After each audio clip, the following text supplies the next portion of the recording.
दोस्तों नमस्कार, स्वागत है आपका आपके अपने चैनल शिक्षा नीति पे। दोस्तों, बिहार तकनीकी सेवा BTSC जेई काउंसलिंग का अपडेट इस वीडियो में मैं देने वाला हूं। और इसके साथ ही अगर बता दूं कि जो भी इस वीडियो में मैं बताने वाला हूं वो जो क्रीमी लेयर सर्टिफिकेट जमा करना है और जिन कैंडिडेट्स को अलग जो SC वाला सर्टिफिकेट जमा करना है उसके लिए, क्योंकि बार बार कमेंट आते हैं और एक ने मुझे बोला भी कि समझ नहीं है तो वीडियो मत बनाया करो। उसके लिए है ये वीडियो, क्योंकि ऐसा नहीं है कि सभी को EBC का सर्टिफिकेट जमा करना, नहीं। तांती तत्वा को EBC का करना है और पान स्वासी पानर को SC का करना है।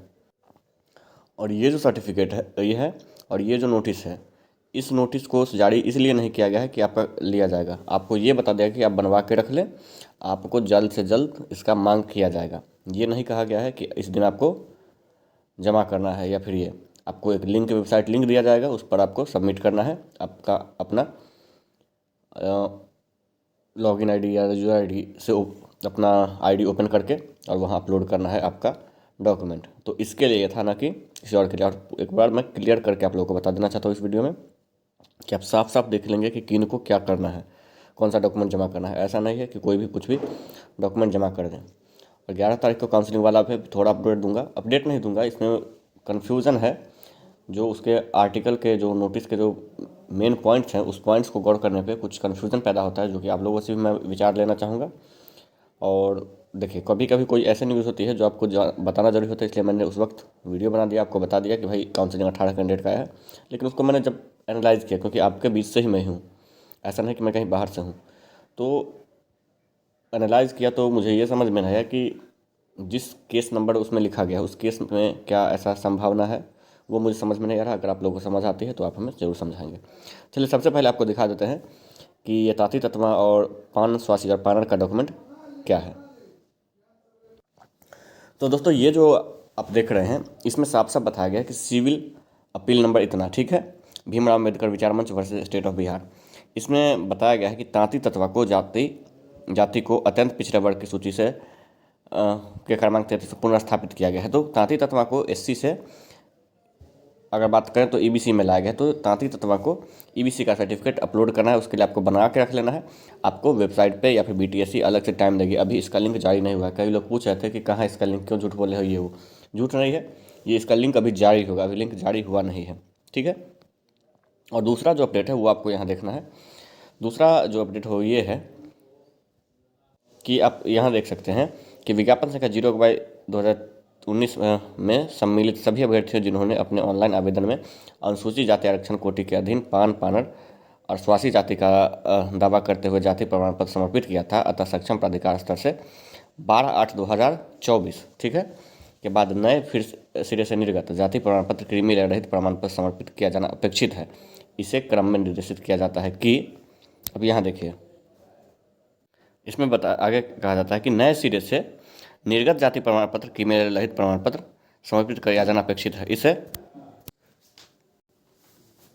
अब इसका सेकेंड लाइन अब देखिए, यहाँ आपको बताया जाएगा कि तांती तत्वा के 12/8/2000 के बाद निर्गत क्रीमी लेयर रहित प्रमाण पत्र आयोग के पोर्टल पर अपलोड करना सुनिश्चित करेंगे। पान स्वासी पानर के लिए है, नए सिरे से सक्षम प्राधिकार द्वारा के स्तर से 12/8/2024 के बाद निर्गत अनुसूचित जाति का प्रमाण पत्र आयोग के पोर्टल पर अपलोड करना सुनिश्चित करेंगे। तो पान पानर जाति को ये, हालांकि इसमें थोड़ा मिसकन्फ्यूजन है, आप यहाँ समझ सकते हैं कि यहाँ कह रहा है कि 12/2024 के बाद से नए सिरे से क्रीमी लेयर रहित प्रमाण पत्र समर्पित करना। हालांकि SC के लिए तो क्रीमी लेयर होता नहीं है, लेकिन यहाँ बताया गया है कि उसके बाद निर्गत अनुसूचित जाति का प्रमाण पत्र आयोग के पोर्टल पर अपलोड करना सुनिश्चित करेंगे। ये दोनों में कन्फ्यूजन है।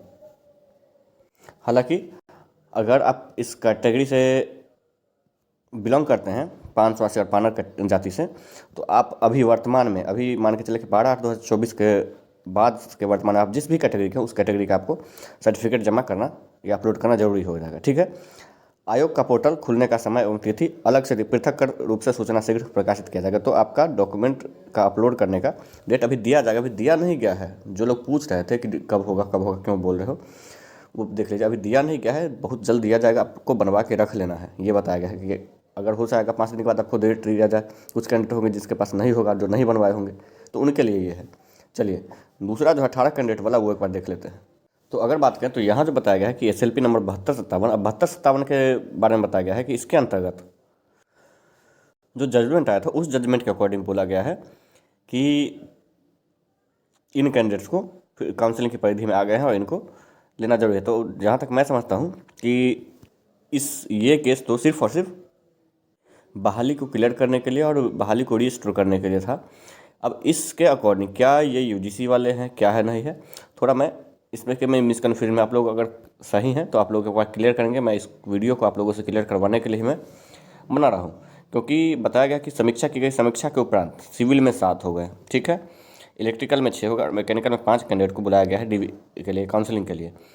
तो अगर ये सही मान लिया जाए या इसके अकॉर्डिंग मान लिया जाए तो क्या पिछली बार ये काउंसलिंग में नहीं आया था और काउंसलिंग में आए थे तो ये क्या, क्योंकि अगर बात करें तो 40% में काउंसलिंग की बात करें, अगर ये बिहार सरकार के होंगे तो 40% में अगर काउंसलिंग की बात करें तो बहुत ज़्यादा नीचे कट हो गया था काउंसलिंग कट ऑफ। और उससे पहले की अगर बात करें, ये 60% में बात करें तो उसका भी कुछ खास ज़्यादा नहीं गया था काउंसलिंग कट ऑफ।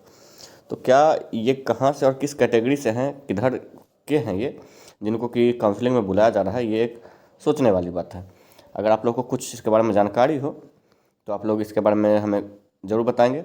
इसमें यहाँ एक देखने वाली ये बात ये भी है कि आप देख लीजिए, यहाँ सिर्फ BC कैटेगरी और जनरल कैटेगरी का है, ये 2 और 2 4, ये 4 कैंडिडेट जो हैं और 2 चारों फीमेल है, ठीक है, ये चारों फीमेल है, ये जनरल कैटेगरी से है। और ये जो मेल है, 2, एक मेल ये और एक मेल ये सभी जो है या तो हैंडीकैप्ड है या फ्रीडम फाइटर है। ये एक सोचने वाली बात है। अब यहाँ ये देखिए कि इसमें इलेक्ट्रिकल में अगर बात करें तो इलेक्ट्रिकल में सारे के सारे मेल ही हैं, तो ये उतना मायने नहीं रखता। लेकिन यहाँ सोचने वाली बात है कि क्या फ्रीडम फाइटर में लड़के कम पड़ गए थे और ऑर्थो हैंडीकैप्ड में अगर पड़ गए थे तो फिर इन कैंडिडेट्स का क्या है, या फिर फीमेल में लड़के बच्चियाँ कम पड़ गई हैं, ये हो सकता है।